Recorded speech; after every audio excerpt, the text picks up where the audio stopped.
মুসা নবী কয় ভাই রে তোমার প্রশ্নের জবাব আমি কেমনে দিব, বড্ড কষ্ট লাগে, হাত তো নাই পাও নাই, তুমি দুনিয়ার মধ্যে হাঁটতে পারো না, হাত দুখানা নাই, খানাও খাইতে পারো না, হাত দিয়ে কিছু ধরতে পারো না।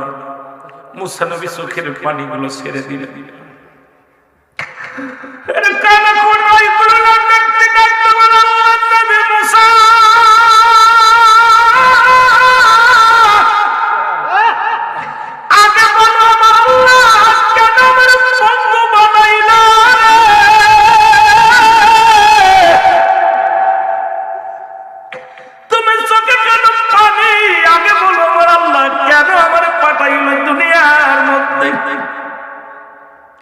মুসা নবী ডাকতে বলে ভাই তোমার দুঃখের কথা আমি কেমনে বলবো, আমি শুনে কষ্ট পেয়েছি তোমার